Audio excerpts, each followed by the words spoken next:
Wholesale customers ఈ రెండు ఎలా చేయాలో ఈ వీడియోలో ఎక్స్ప్లెయిన్ చేస్తున్నాను. ఫస్ట్ సాఫ్ట్వేర్ ఓపెన్ చేసి ముందుగా మీరు చేయాల్సిన వర్క్ ఏంటంటే 31st వరకు ఉన్న ట్రాన్సాక్షన్స్, మార్చ్ 31st వరకు ఉన్న ట్రాన్సాక్షన్స్ అన్ని కంప్లీట్ చేసుకోండి.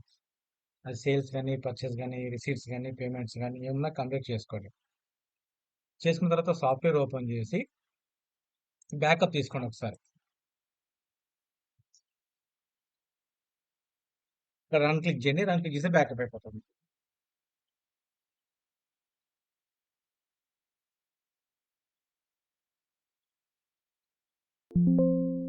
ఓకే, బ్యాకప్ అయిపోతుంది. మళ్ళీ సాఫ్ట్వేర్ ఓపెన్ చేసి టూల్స్లో మిస్కో టూల్స్, ఇందులో అప్డేట్ కరెంట్ అకౌంట్ బ్యాలెన్స్ ఉంటుంది. ఇది క్లిక్ చేయండి. క్లిక్ చేసి ప్రాసెస్ క్లిక్ చేయండి.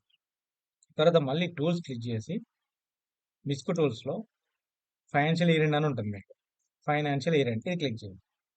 ఒక స్క్రీన్ ఓపెన్ అయిపోతుంది. మీకు వేరే స్క్రీన్ ఓపెన్ అయిపోతుంది. దీంట్లో మీకు కావాల్సిన టిక్ పెట్టండి. అన్ని టిక్కులు పెట్టుకోండి. ఏమైనా నెక్స్ట్ ఇయర్ ఫార్వర్డ్ కావాలో అవన్నీ టిక్కులు పెట్టుకొని ఇక్కడ కింద రన్ క్లోజ్ అని ఉంటుంది. ఈ రన్ క్లిక్ చేయండి. కంటిన్యూ ఉంటుంది. ఎస్ క్లిక్ చేయండి.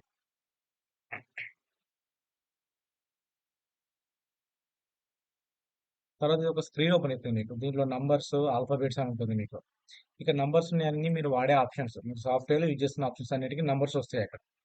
ఆ నంబర్స్ ఏవైతే ఉన్నాయో వాటికి ఆపోజిట్లో కొన్ని ప్రిఫిక్స్లు ఉంటాయి. అంటే ఆల్ఫాబెట్స్ వైజ్ నంబర్స్ కానీ, ఆల్ఫాబెట్స్ ఉంటాయి. ఈ ఆల్ఫాబెట్స్ అన్నిటి మీరు దానికి ఆపోజిట్లో ఉన్న నంబర్స్ ఎక్కడైతే ఉంటాయో దానికి ఆపోజిట్లో ఉన్న ఈ ప్రిఫిక్స్ అన్ని మార్చండి. ఇక్కడ నంబర్ ఉంది, దీనికి ప్రిఫిక్స్ ఉంది విఏఏ అని ఉంది. ఇది విసిసిఓ, మీ ఇష్టం ఏదైనా పెట్టుకోండి అక్కడ.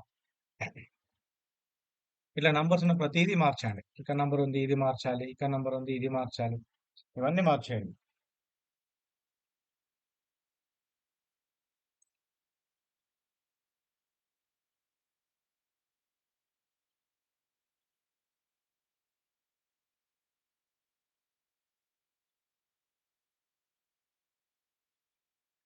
ఇవన్నీ మార్చేసి ఎక్కడైతే నంబర్స్ ఉన్నాయి అవన్నీ మార్చేసి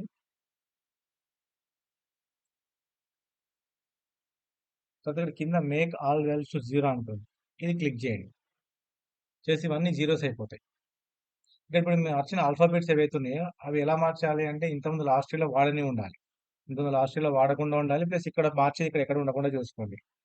అలా మార్చేసి make all values to zero all values to zero click చేస్తే జీరోస్ అయిపోతాయి. అయిపోయిన తర్వాత ఇక్కడ సేవ్ చేయండి. డన్ సక్సెస్ఫుల్ వస్తుంది. ఓకే, ఇది ఈ రెండు అయిపోయింది. ఇది సింగిల్ సిస్టమ్ ఉన్న వాళ్ళకి ఇలా ఓకే.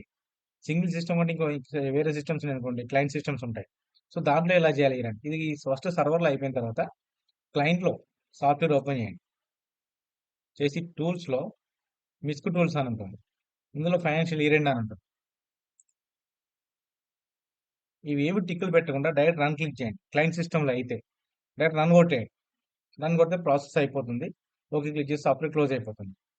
ఇప్పుడు మీకు లాస్ట్ ఇయర్ ఐకాన్ డెస్క్టాప్ మీద ఇలా వస్తుంది, ట్రై 2324 అని. ఇది లాస్ట్ ఇయర్ అంటే 31st ట్రాన్సాక్షన్ దీనిలో చూసుకోవాలి. ఆల్రెడీ మీరు వాడుతున్న ఐకాన్ ఉంటుంది కదా, అది మీకు కరెంట్ ఇయర్ బిల్లింగ్ చేసుకోవచ్చు. ఆ కరెంట్ ఇయర్ ఓపెన్ చేసి ఆ నంబర్స్ అంటే జీరో ఉన్నాయో లేవో చూసుకోండి. అంటే నంబర్ 1 నుంచి స్టార్ట్ కావాలి కాబట్టి అవి చెక్ చేసుకొని మీ వర్క్ స్టార్ట్ చేసుకోవచ్చు.